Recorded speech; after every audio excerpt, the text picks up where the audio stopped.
Yes, good morning to all the students. On yesterday we were discussing about the distillation process. देखिए distillation का basic meaning मैंने आपको explain कर दिया था। इसमें आपको ये बताया गया था डिस्टिलेशन का मीनिंग होता है purification, to purify the substance. Substance को प्यूरिफाई करने के लिए, साफ करने के लिए, शुद्ध करने के लिए हम लोग डिस्टिलेशन प्रोसेस का यूज करते हैं। ठीक है, और कल जो मैंने आपको प्रोसेस बताई थी वो थी simple distillation process, that was simple distillation process.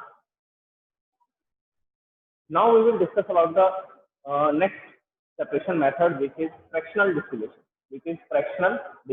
Fraction का मतलब होता है पार्ट्स में डिस्टिलेशन होना, पार्ट्स में प्यूरिफिकेशन होगा। सबसे पहले एक फ्रैक्शन अलग होगा, एक पार्ट अलग होगा, फिर दूसरा फ्रैक्शन सेपरेट होगा, दूसरा पार्ट अलग होगा। इसी तरह से अगर बहुत सारे लिक्विड का मिक्सचर है तो हम उसको वन बाय वन फ्रैक्शन के अंदर, पार्ट के अंदर उसको क्या कर सकते हैं, सेपरेट कर सकते हैं। इसी के नाम पर इसका नाम रखा गया है फ्रैक्शनल डिस्टिलेशन। फ्रैक्शनल मतलब कि पार्ट्स में सेपरेट करना, डिस्टिलेशन का मतलब प्यूरिफिकेशन, टू प्यूरिफाई, साफ करना। अब दोनों प्रोसेसेस में क्या डिफरेंस है, डिफरेंस भी आपको पता होना चाहिए। सिंपल डिस्टिलेशन प्रोसेस में मैंने आपको ये बताया था कि usually generally simple distillation process वहां पर यूज की जाती है जब बॉइलिंग पॉइंट का डिफरेंस, जब सब्सटेंसेस के बॉइलिंग पॉइंट का डिफरेंस 25 डिग्री सेल्सियस एटलीस्ट हो, एटलीस्ट 25 डिग्री सेल्सियस। ठीक है, इससे कम नहीं होना चाहिए। 25 डिग्री हो या 25 डिग्री से ज्यादा हो तो और अच्छा है, तो डिस्टिलेशन प्रोसेस हमारी जल्दी हो जाएगी अगर बॉइलिंग पॉइंट के डिफरेंस ज्यादा होंगे। तो जैसा कि आपने कल एक एग्जांपल में देखा था कि मैंने आपको डिस्टिलेशन प्रोसेस के अपरेटस बताए थे, डायग्राम बताया था, उसके साथ मैंने आपको ये बताया था कि एसीटोन और वाटर के मिक्सचर को कैसे सेपरेट किया जाता है। एसीटोन का बॉइलिंग पॉइंट था 56 डिग्री सेल्सियस, वाटर का बॉइलिंग पॉइंट है 100 डिग्री सेल्सियस। तो एसीटोन को और वाटर के मिक्सचर को जब हम 56 डिग्री सेल्सियस पर हीट अप करेंगे तो सिर्फ एसीटोन गैस में कन्वर्ट होगा, तो सिर्फ एसीटोन गैस में कन्वर्ट होगा और वो उस मिक्सचर से सेपरेट कर लिया जाएगा। आगे जाकर के हमने कंडेंसर लगा रखा था उसको ठंडा करने के लिए, तो एसीटोन जैसे 56 डिग्री पर आएगा तो वो वेपर में कन्वर्ट होगा और एक कंडेंसर में से पास होगा। कंडेंसर कूलिंग करेगा, ठंडा करेगा, तो जैसे टेम्परेचर 56 डिग्री सेल्सियस से कम होगा तो फिर से वो किस में कन्वर्ट हो जाएगा, वो फिर से लिक्विड में कन्वर्ट हो जाएगा। तो ये था सिंपल डिस्टिलेशन। ये कौन सी प्रोसेस थी, ये थी सिंपल डिस्टिलेशन। लेकिन हम तो फ्रैक्शनल डिस्टिलेशन की बात कर रहे हैं, तो मैं डिफरेंस बता रहा हूँ आपको। सिंपल डिस्टिलेशन में एटलीस्ट कम से कम 25 डिग्री सेल्सियस का डिफरेंस होना चाहिए, किसमें, बॉइलिंग पॉइंट में। किसके बॉइलिंग पॉइंट में, लिक्विड के बॉइलिंग पॉइंट। किस तरह के लिक्विड, मिसिबल लिक्विड। देखिए दो वर्ड है, immiscible and miscible. Immiscible are those liquids which do not mix into each other and make two separate layer. Immiscible liquid वो होते हैं जो एक दूसरे में मिक्सअप नहीं होते हैं और दो अलग अलग लेयर्स बना लेते हैं, जैसे ऑयल और वाटर का मिक्सचर। हम उसकी बात नहीं कर रहे हैं, हम बात कर रहे हैं मिसिबल लिक्विड की जो एक दूसरे में कंप्लीटली मिक्सअप हो जाते हैं। जैसा कि कल एक एग्जांपल आपने देखा, एसीटोन एंड वाटर। एसीटोन और वाटर कंप्लीटली मिक्सअप होते हैं, होमोजेनियस मिक्सचर बनाते हैं। तो miscible liquids are those liquids which completely mix into each other, वो एक दूसरे में कंप्लीटली मिक्सअप हो जाते हैं and form a homogeneous uniform mixture. एक होमोजेनियस मिक्सचर बनाते हैं, यूनिफॉर्म मिक्सचर बनाते हैं। ओके, तो जैसे कि अल्कोहल और वाटर को ले लेते हैं। अल्कोहल और वाटर, इसका एक मिक्सचर आप बना सकते हैं। वो मिक्सचर कैसा बनेगा, वो मिक्सचर होमोजेनियस मिक्सचर बनेगा क्योंकि ये एक दूसरे में कंप्लीटली मिक्सअप हो जाते हैं इन एनी रेशियो। आपने 10 ml अल्कोहल लिया, 90 ml वाटर लिया, मिक्सअप हो जाएगा कंप्लीटली। आपने 50 ml अल्कोहल लिया, 50 ml वाटर लिया, कंप्लीटली मिक्सअप हो जाएगा। 90 ml अल्कोहल लिया, 10 ml वाटर लिया, तब भी कंप्लीटली मिक्सअप हो जाएगा।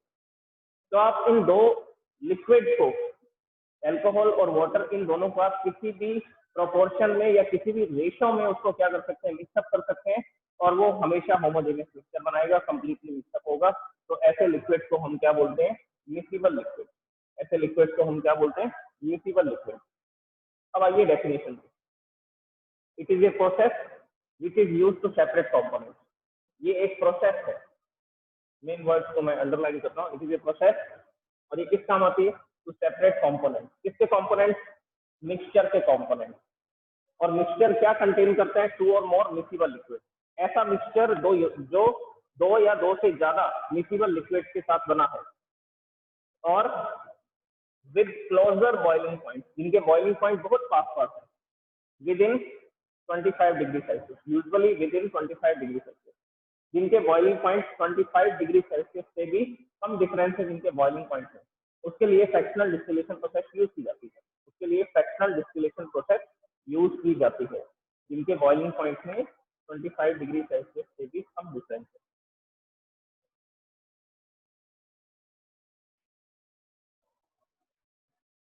ओके, तो क्या बताया मैंने आपको फ्रैक्शनल डिस्टिलेशन? फ्रैक्शनल डिस्टिलेशन एक प्रोसेस है जो सेपरेट करने के काम में आती है कंपोनेंट्स को। किसके कंपोनेंट्स को? मिक्सचर के कंपोनेंट्स को।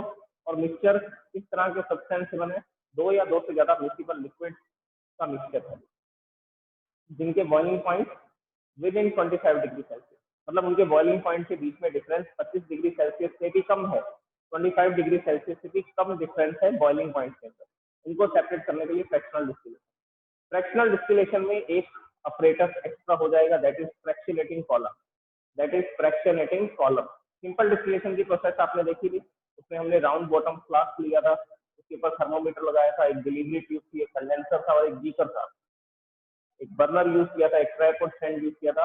और फ्रैक्शनल डिस्टिलेशन में एक ऑपरेटर और बढ़ जाएगा, दैट इज फ्रैक्शनेटिंग कॉलम।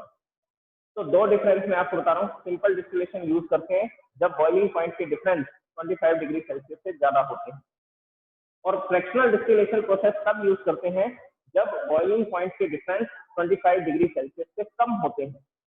किसके बॉइलिंग पॉइंट के डिफरेंस? मिसिबल लिक्विड सब्सटेंसेस के बॉइलिंग पॉइंट, जिनको कंप्लीटली मिक्सअप किया गया है। Okay, now I will make the diagram of fractional distillation. Okay, now see the operators in this diagram. In the fractional distillation process, a round bottom flask is placed over a tripod stand.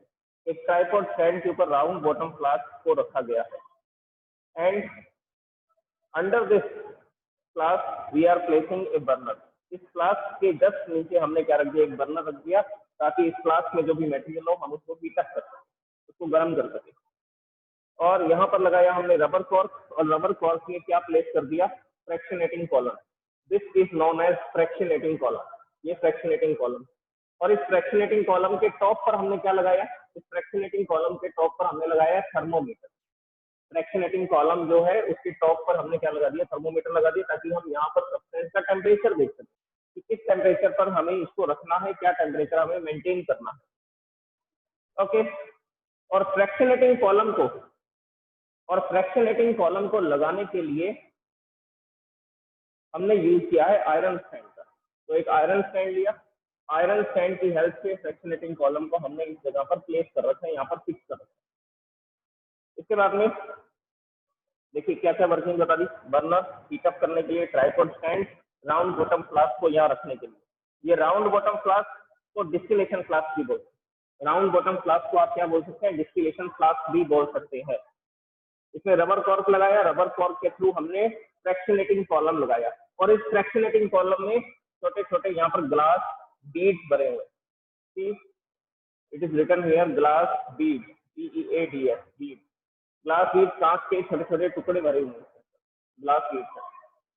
इसका काम है temperature को जैसे जैसे इसमें ऊपर की तरफ राइज होंगे, ऊपर की तरफ जाएंगे, तो टेम्परेचर कम होता जाएगा। यहाँ पर टेम्परेचर ज्यादा होगा, यहाँ पर और कम, यहाँ पर और कम, यहाँ पर और कम, तो सबसे टॉप पर सबसे कम टेम्परेचर होगा, और इसके बॉटम में जो ग्लास बीड्स होंगे उस पर टेम्परेचर सबसे ज्यादा होगा।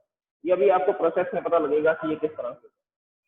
ओके, अच्छा, और दूसरी बात सुनिए, ये फ्रैक्शनेटिंग कॉलम इस फ्लास्क के टच में नहीं है, ये इसके कॉन्टेक्ट में नहीं है।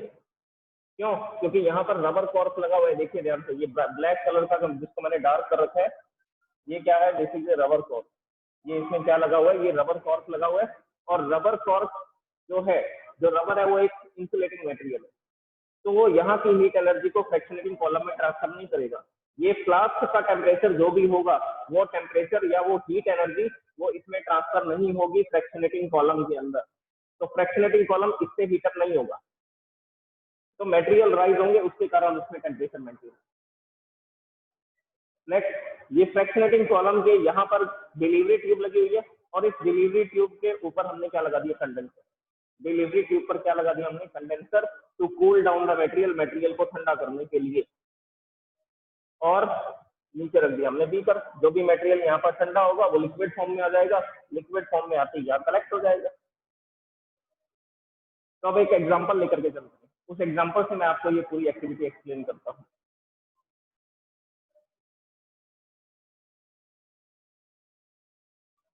ठीक, इसमें हमने एक मिक्सचर को फिल किया, ध्यान से समझ लीजिए प्रोसेस को। और here this is a mixture of alcohol and water. इसमें एक मिक्सचर भरा गया है राउंड बॉटम फ्लास्क के अंदर। किसका मिक्सचर है ये अल्कोहल और वाटर का मिक्सचर है। This is containing alcohol and water mixture.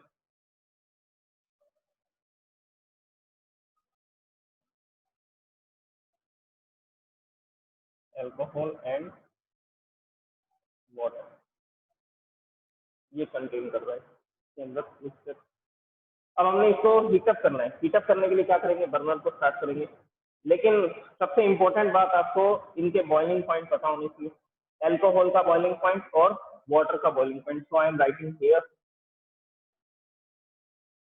Alcohol 78 degree Celsius, water 100 degree Celsius. तो मैंने आपको यहाँ पर बॉइलिंग पॉइंट लिख करके दे दिए। अल्कोहल का बॉइलिंग पॉइंट है 78 डिग्री सेल्सियस और वाटर का बॉइलिंग पॉइंट है 100 डिग्री सेल्सियस।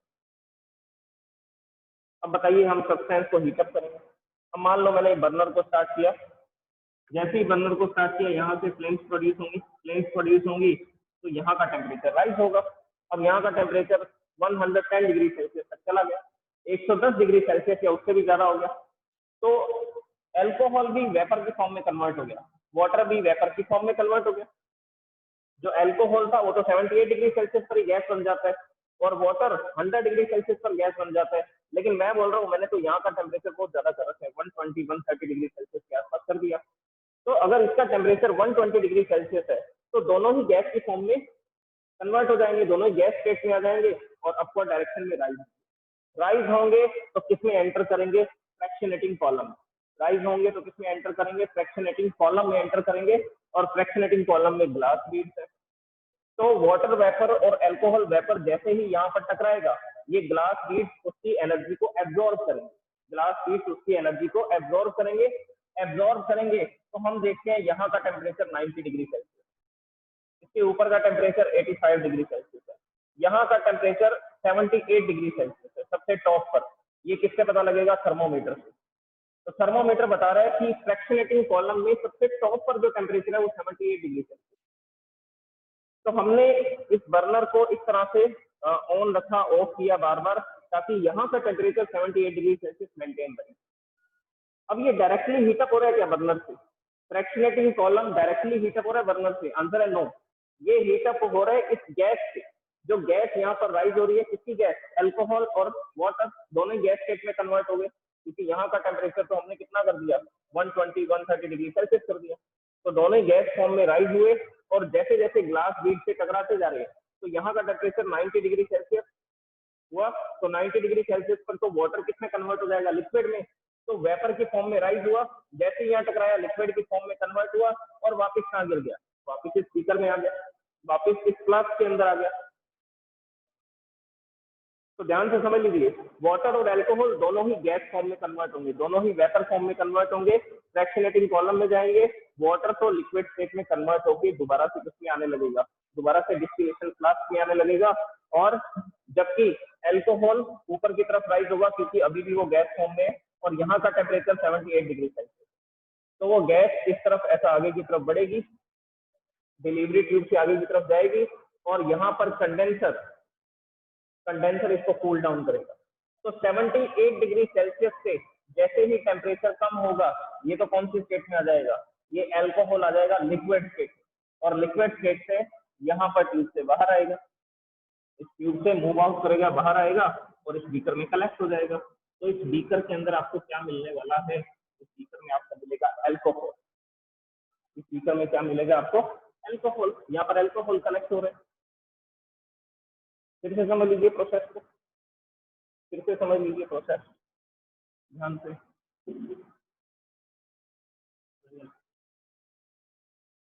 दोबारा से देखिए, एक्सप्लेन कर रहा हूँ। बर्नर को स्टार्ट करेंगे, यहाँ पर जो भी मिक्सचर है उसको हीटअप करेंगे। यहाँ का टेम्परेचर हो सकता है 100 से ज़्यादा भी चला जाए, जैसे कि मैंने इस एग्जांपल में बताया 120 डिग्री सेल्सियस। 120 डिग्री सेल्सियस पर अल्कोहल और वाटर दोनों ही गैस में कन्वर्ट हो जाएंगे, दोनों ही वेपर की फॉर्म में कन्वर्ट हो जाएंगे और वेपर ऊपर की तरफ राइज होगी। लेकिन यहाँ पर ये जो ग्लास बीड्स हैं, ये जो कांच के टुकड़े हैं, इनके टेम्परेचर अलग अलग है। यहाँ पर टेम्परेचर ज्यादा है, फिर कम है, फिर और कम है। तो यहाँ 90, फिर 85, फिर 78 ऊपर की तरफ बढ़ रहे हैं तो टेम्परेचर कम हो रहा है। तो वाटर तो जैसे ही इन ग्लास बीड्स के कॉन्टेक्ट में आएगा तो वो तो लिक्विड स्टेट में कन्वर्ट हो जाएगा। लिक्विड में कन्वर्ट हो गया तो दोबारा डिस्टिलेशन फ्लास्क में आ जाएगा। तो वाटर तो नीचे की तरफ वापस ऐसा गिरता रहेगा, नीचे आता रहेगा इस डिस्टिलेशन फ्लास्क में, और अल्कोहल अभी भी राइज करेगा, क्योंकि वो तो 78 डिग्री सेल्सियस तक कहाँ रहेगा, गैस स्टेट में रहेगा। वाटर का टेम्परेचर 100 से कम होते ही वो लिक्विड बन गया, लेकिन 78 डिग्री सेल्सियस तक अल्कोहल तो गैस स्टेट में रहेगा। इसलिए ये ऊपर की तरफ राइज होगा और थर्मोमीटर से हम टेम्परेचर देख लेंगे कि यहाँ पर फ्रैक्शनेटिंग कॉलम में 78 डिग्री सेल्सियस टेम्परेचर मेंटेन है, तो सिर्फ अल्कोहल गैस स्टेट में आगे बढ़ेगा। और जैसे ही इस डिलीवरी ट्यूब से होता हुआ कंडेंसर में एंटर करेगा, कंडेंसर में कोल्ड वाटर इधर से जा रहा है और वार्म वाटर दूसरी तरफ से बाहर आएगा, तो कोल्ड वाटर के कारण यहाँ पर कूलिंग होगी। कूलिंग होने के कारण ये अल्कोहल का टेम्परेचर 78 डिग्री सेल्सियस से कम होगा। जैसे ही 78 से कम होगा ये लिक्विड स्टेट में आ जाएगा, और लिक्विड स्टेट में आते ही हम इसको इस बीकर में कलेक्ट कर लेंगे। तो इस बीकर में अल्कोहल कलेक्ट हो जाएगा। तो इस बीकर में क्या कलेक्ट हो जाएगा, alcohol. So this is the complete process of fractional distillation. अब मैं आपको फ्रैक्शनल डिस्टिलेशन कहाँ पर यूज करते हैं ये भी बता देता हूँ। पेट्रोलियम की रिफाइनरी में, पेट्रोलियम एक क्रूड ऑयल होता है, एक मिक्सचर होता है, डिफरेंट डिफरेंट टाइप के उसमें सब्सटेंसेस होते हैं, वो भी मिक्सिबल लिक्विड्स हैं। तो उनको सेपरेट करने के लिए भी फ्रैक्शनल डिस्टिलेशन का यूज किया जाता है, फ्रैक्शनल डिस्टिलेशन का यूज करते हैं। अब ध्यान से सुन लीजिए, मैं यहाँ पर चेंज कर रहा हूँ सब्सटेंस। अच्छा, ये जो मैंने मिक्सचर बताया था, इसमें अल्कोहल तो यहाँ कलेक्ट हो जाएगा, वाटर इस डिस्टिलेशन फ्लास्क में रह जाएगा, वाटर इस डिस्टिलेशन फ्लास्क में रह जाएगा। अब हम मिक्सचर को चेंज करते हैं। मैं अब आपको पेट्रोलियम की रिफाइनरी करके बताता हूँ। पेट्रोलियम, पेट्रोलियम जिसको क्रूड ऑयल भी बोलते हैं, ब्लैक कलर का एक लिक्विड होता है। तो हमने क्या किया, यहाँ पर ब्लैक कलर का एक लिक्विड क्रूड ऑयल फिल कर दिया। अब मैं इसको हीटअप करने वाला हूँ। हीटअप करने वाला हूँ तो मैं टेम्परेचर देखता हूँ, यहाँ पर थर्मोमीटर में अलग अलग तरह के टेम्परेचर मेरे को दिखाई देते हैं। तो हियर आई एम राइटिंग, ये आयरन स्टैंड इरेज कर देते हैं यहाँ पे। तो सबसे पहले जैसे ही 20 डिग्री सेल्सियस टेम्परेचर होता है, पेट्रोलियम गैस सेपरेट हो जाती है। जैसे ही मैं पेट्रोलियम को हीटअप करता हूँ, इस ऑयल को गर्म करता हूँ 20 डिग्री सेल्सियस, यहाँ पर जैसे ही टेम्परेचर 20 डिग्री सेल्सियस होता है तो पेट्रोलियम गैस राइज होती है और इस ट्यूब में से आगे बढ़ती है। कंडेंसर इसको ठंडा करता है, ठंडा करते ही वो लिक्विड स्टेट में पेट्रोलियम गैस यहाँ पर मिल जाती है, जिसको बोलते हैं एलपीजी, लिक्विफाइड पेट्रोलियम गैस। तो गैस यहाँ से राइज हुई, सबसे पहले कौन सा कंपोनेंट अलग हो रहा है, पेट्रोलियम गैस। जैसे ही हमने हीटअप करना शुरू किया, सबसे पहले पेट्रोलियम गैस सेपरेट हो गया इसमें। कैसे सेपरेट हुआ, वो गैस में कन्वर्ट हुआ और गैस राइज हुई, राइज होकर के बाद में इसको ठंडा करके हमने लिक्विड स्टेट में कन्वर्ट कर दिया। नेक्स्ट, इसके बाद हमने इसको हीटअप किया 70 डिग्री सेल्सियस पर। 70 डिग्री सेल्सियस पर क्या अलग हो जाता है, पेट्रोल किस फॉर्म में कन्वर्ट हो जाता है, गैस स्टेट में। तो जैसे ही यहाँ का टेम्परेचर, अब 20 से हमने कितना कर दिया, 70 डिग्री सेल्सियस। तो जैसे ही यहाँ का टेम्परेचर 70 डिग्री सेल्सियस हुआ, 70 डिग्री सेल्सियस हुआ, पेट्रोल वेपर की फॉर्म में कन्वर्ट हुआ। बाद में जाकर के हमने पेट्रोल को ठंडा कर लिया, ठंडा करती वो लिक्विड स्टेट में आ गया। तो second product is petrol. Third product, जो तीसरा प्रोडक्ट है वो है डीजल, जिसको हमने हीटअप किया 120 डिग्री सेल्सियस। तीसरा प्रोडक्ट 120 डिग्री सेल्सियस पर जैसे ही हीटअप किया तो हमने देखा जो नेक्स्ट प्रोडक्ट हमें मिल रहा है वो तो डीजल मिल रहा है। और हीटअप किया 180 डिग्री सेल्सियस के आसपास तो केरोसिन ऑयल मिल गया, केरोसिन ऑयल। फिर और हीटअप किया 270 डिग्री सेल्सियस के आसपास। तो 270 डिग्री सेल्सियस पे हीटअप किया तो हमने देखा कि इसके अंदर से लुब्रिकेंट ऑयल, इसमें से ऑयल अलग हो गए, फ्यूल ऑयल। फिर 300 डिग्री सेल्सियस पर बिटुमिन, 300 डिग्री सेल्सियस पर एक प्रोडक्ट यहाँ पर अलग होगा, that is fuel, this is fuel oil, this is lubricant oil and next one is fuel oil. Last में 350 डिग्री सेल्सियस के आसपास यहाँ पर अलग होगा बिटुमिन। बिटुमिन यूज करते हैं रोड कंस्ट्रक्शन के लिए, रोड बनाने के लिए यूज किया जाता है। ओके, तो ये सारे पेट्रोलियम प्रोडक्ट। अब इनको सेपरेट कैसे कर रहे हैं? डिस्टिलेशन से तो सेपरेट कर रहे हैं, फ्रैक्शनल डिस्टिलेशन से। पहले 20 डिग्री पर हीटअप किया, पेट्रोलियम गैस अलग हो गई। फिर 70 डिग्री पर हीटअप किया, पेट्रोल वेपर की फॉर्म में अलग हुआ और यहाँ से राइज हुआ और यहाँ हमने कलेक्ट कर लिया। फिर डीजल राइज हुआ और टेम्परेचर बढ़ाया तो फिर कैरोसिन इससे अलग हो रहा है। कैसे अलग हो रहा है? वो वेपर की फॉर्म में कन्वर्ट होगा, फिर वो राइज होगा, फिर यहाँ पर ठंडा कर लेंगे, फिर यहाँ पर कैरोसिन कलेक्ट हो जाएगा। तो पेट्रोलियम के जो प्रोडक्ट हैं, ये जो मैंने प्रोडक्ट लिखे, petroleum gas, petrol, diesel, kerosene and this one is lubricant oil. Engine oil होता है ना, फ्रिक्शन को कम करने के लिए, फ्रिक्शन फोर्स को रिड्यूस करने के लिए इंजन ऑयल यूज करते हैं, that is called lubricant oil. उसके बाद फ्यूल ऑयल, शिप के अंदर यूज किया जाता है ये fuel oil. Next is bitumen, इसको यूज करते हैं रोड कंस्ट्रक्शन में। तो ये सारे के सारे प्रोडक्ट्स कहाँ से मिले? ये सारे प्रोडक्ट्स मिले पेट्रोलियम से, क्रूड ऑयल से। तो जो पेट्रोलियम की रिफाइनरी है, पेट्रोलियम की रिफाइनरी किससे की जाती है? Fractional distillation. पेट्रोल को साफ किससे की? पेट्रोलियम के कंपोनेंट्स को सेपरेट कैसे किया जाता है? फ्रैक्शनल डिस्टिलेशन से सेपरेट किया जाता है। तो ये इसके यूज है फ्रैक्शनल डिस्टिलेशन। और डेफिनेशन मैंने आपको बता दी कि इसमें बॉइलिंग पॉइंट का डिफरेंस अगर 25 डिग्री सेल्सियस से कम है या बहुत सारे मिक्सचर के अंदर बहुत सारे कंपोनेंट्स हैं, तो अगर ज्यादा कंपोनेंट्स हैं, मोर कंपोनेंट्स हैं, 2 से ज्यादा कंपोनेंट्स हैं, उसके लिए भी फ्रैक्शनल डिस्टिलेशन यूज किया जाता है। Okay, thank you so much. कल डिस्कस करेंगे next process, that is fractional distillation of gases. Gases को अलग करना, गैसेस को अलग करना, सेपरेट करना किससे? मिक्सचर में से, एयर से। एयर से, एयर क्या है? एक गैसेस का मिक्सचर है। तो गैसेस को सेपरेट करने के लिए, नाइट्रोजन ऑक्सीजन को सेपरेट करने के लिए भी फ्रैक्शनल डिस्टिलेशन का यूज किया जाता है, लेकिन उसकी प्रोसेस थोड़ी डिफरेंट है। तो वो हम कल देखेंगे, कल स्टडी करेंगे उसको। Thank you so much students.